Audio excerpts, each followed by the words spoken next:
Exactly a week from today, the world will look on as once again the United Nations lends its name to a conference, Durban II, that is supposed to be about fighting racism worldwide, but will once again be used as a forum to scapegoat Israel for all the world's problems, and America too, a little bit.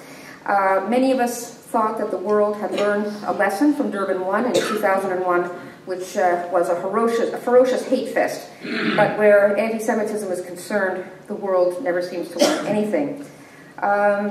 Anti-Semitism is the world's most virulent and persistent hatred. It goes underground, but it never goes away.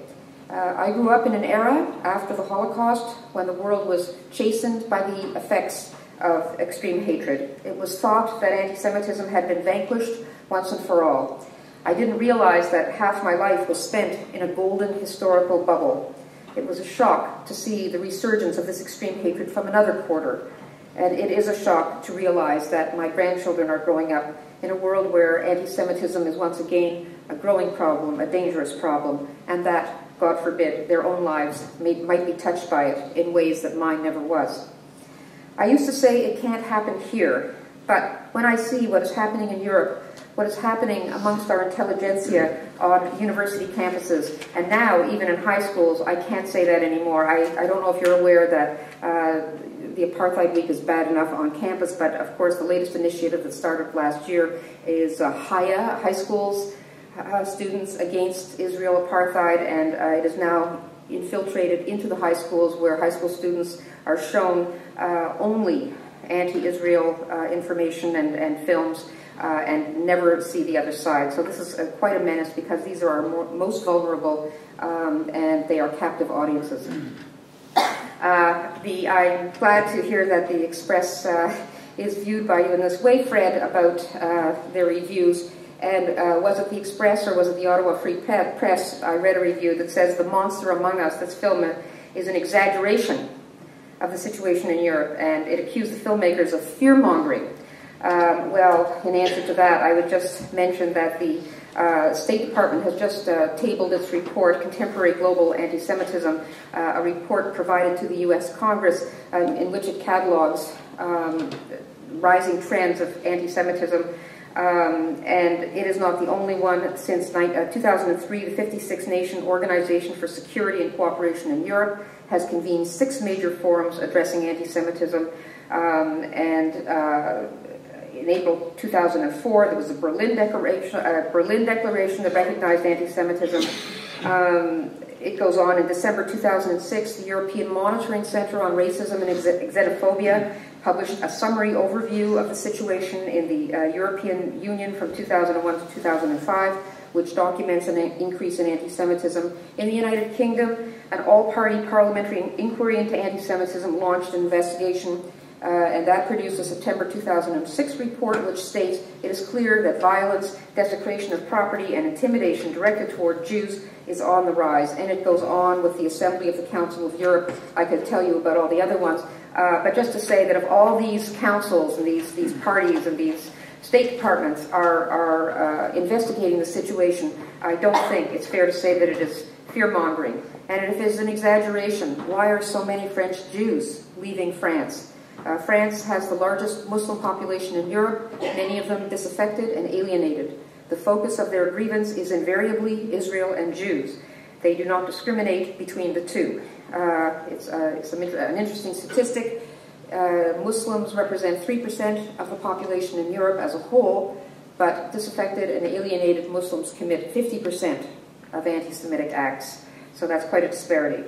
I live in Montreal. Since 1999, French Jews have been immigrating there as well as to Israel and the US and other parts of Canada, although obviously Montreal has the appeal of language familiarity and a well-established community infrastructure.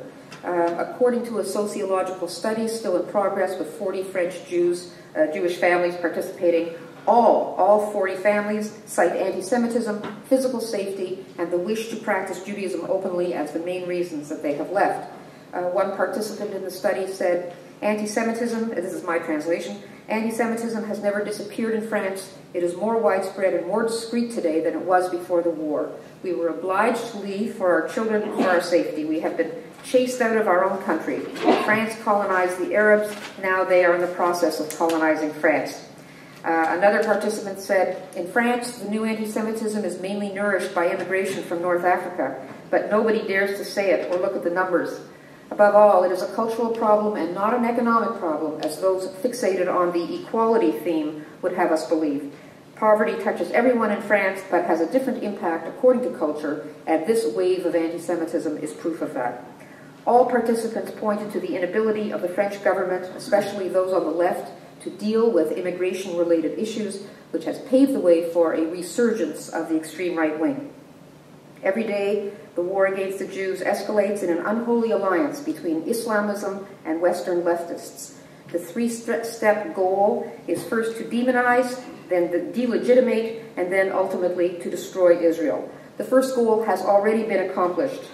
Israel is demonized everywhere, practically everywhere in the world. The second is in progress. It is a widely held opinion, even amongst educated people, that alone of all the nations, Israel has no right to exist.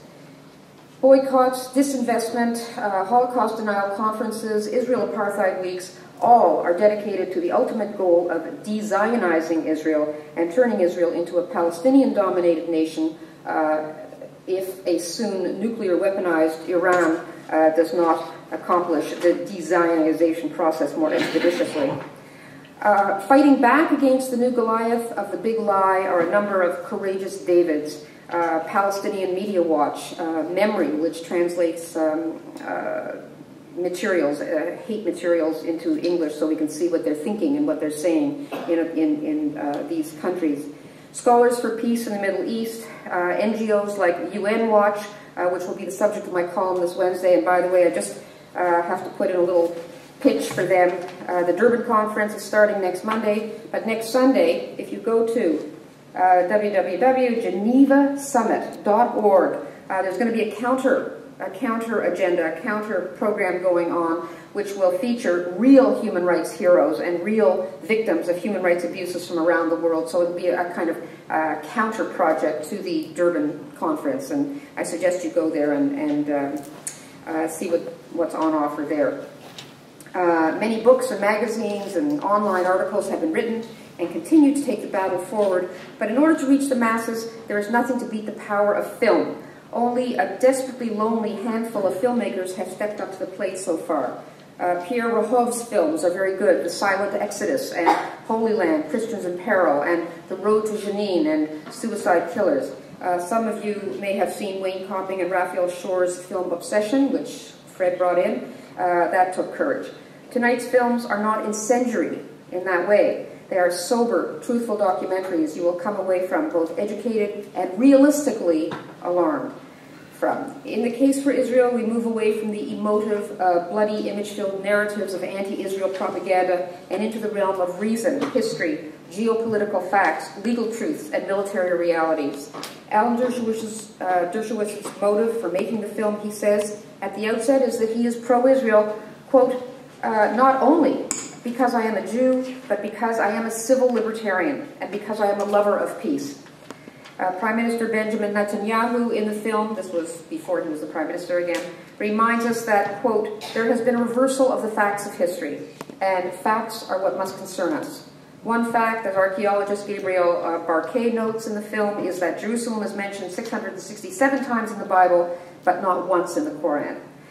Police and army officers explain the nature of the security fence. What is a Qassam rocket exactly? And they explore the ethical dilemma of fighting an enemy that literally hides behind women and children and the anguished decision-making that this entails.